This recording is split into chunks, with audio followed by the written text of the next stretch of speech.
नमस्कार मित्रांनो, DMER Maharashtra academy या आपल्या यूट्यूब चॅनलमध्ये तुम्हा सर्वांचं खूप खूप स्वागत आहे. आज आपण राष्ट्रीय आरोग्य अभियान म्हणजेच NHM नाशिकच्या भरतीबद्दल एक खूप महत्त्वाचा अपडेट घेऊन आलो आहोत. ज्यांनी यासाठी अर्ज केला होता ना, त्यांच्यासाठी ही माहिती खूपच आवश्यक आहे. चला तर मग व्हिडिओला सुरुवात करूया आणि प्रत्येक गोष्ट सविस्तरपणे समजून घेऊया.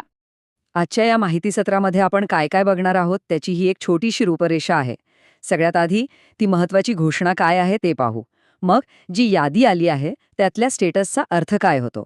त्यानंतर आता पुढे काय करायचं आणि त्याची शेवटची तारीख कोणती आहे, ही लिस्ट आपल्याला कुठे मिळेल. आणि शेवटी भविष्यातल्या तयारीसाठी एक महत्त्वाची माहिती. चला तर मग पुढे जाऊया.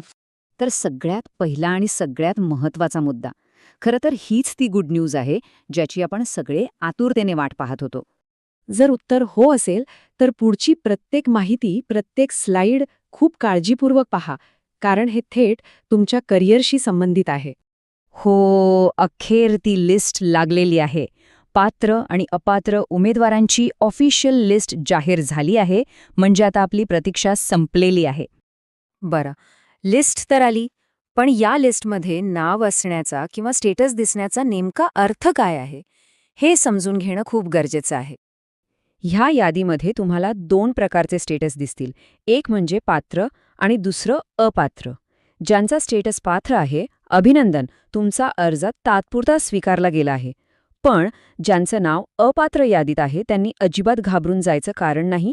याचा अर्थ संधी गेली असं बिलकुल नाहीये. ही गोष्ट मनावर बिंबवून घ्या.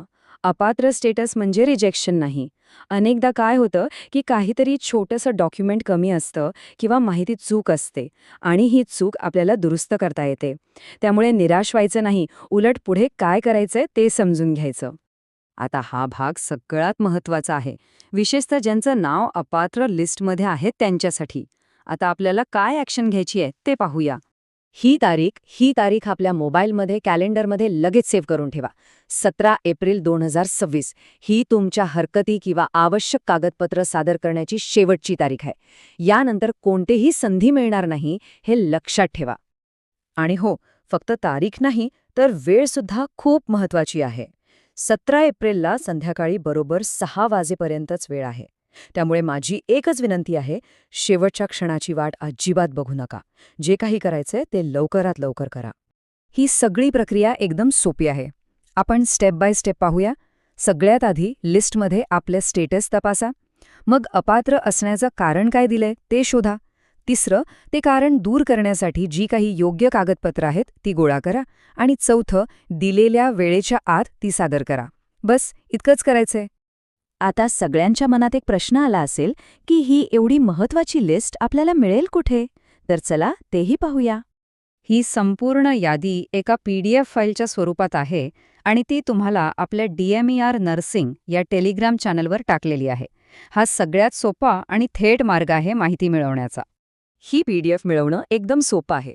या व्हिडिओच्या खाली डिस्क्रिप्शन बॉक्समध्ये तुम्हाला टेलिग्राम चॅनलची लिंक दिसेल. त्यावर क्लिक करा, चॅनल जॉईन करा आणि तिथून तुम्ही NHM नाशिकची PDF सहज डाउनलोड करू शकता. हे जे अपडेट आहे ते विशेषतः सार्वजनिक आरोग्य तज्ज्ञ, स्टाफ नर्स, महिला आणि पुरुष दोन्ही, आणि लॅब टेक्निशियन या पदांसाठी ज्यांनी अर्ज केला होता त्यांच्यासाठी आहे. चला, हे तर झालं या भरतीच्या अपडेटबद्दल. पण आपलं ध्येय मोठं आहे. मग भविष्यातल्या संधींसाठी तयारी कशी करायची त्याबद्दलही थोडी माहिती घेऊया. ज्या मूळ माहितीपत्रकातून ही माहिती घेतली आहे तिथे भविष्यात होणाऱ्या DMER किंवा DHS सारख्या मोठ्या परीक्षांच्या तयारीसाठी नाशिकमधल्या सक्सेस करिअर अकॅडमीचा उल्लेख आहे. करिअरचं दीर्घकालीन नियोजन करणाऱ्यांसाठी ही एक उपयुक्त माहिती ठरू शकते. या अकॅडमीमध्ये टेक्निकल आणि नॉन टेक्निकल अशा दोन्ही प्रकारच्या अभ्यासक्रमांचं मार्गदर्शन मिळतं. इथे ऑनलाईन आणि ऑफलाईन दोन्ही पर्याय उपलब्ध आहेत. आणि हो, त्यांची नवीन बॅच 20 एप्रिलपासून सुरू होत आहे असंही त्या माहितीत नमूद केलं आहे. तर मित्रांनो, ही होती NHM नाशिक भरतीबद्दलची सगळी सविस्तर माहिती. आशा आहे की यामुळे तुमच्या मनातल्या सगळ्या शंका दूर झाल्या असतील. आता एक गोष्ट लक्षात ठेवा, एक संधी म्हणजे सर्वस्व नसतं. आपलं ध्येय सरकारी नोकरी मिळवणं आहे आणि त्यासाठी आपण प्रयत्न करत राहायचंय. आता तुमची पुढची पायरी काय असेल याचा विचार करा. जर तुम्हाला DEMR बद्दल अजून जाणून घ्यायचं असेल तर हा व्हिडिओ नक्की बघा. आणि हो, जाता जाता आपल्या DEMR महाराष्ट्र अकॅडमी चॅनलला सबस्क्राईब करायला विसरू नका. धन्यवाद.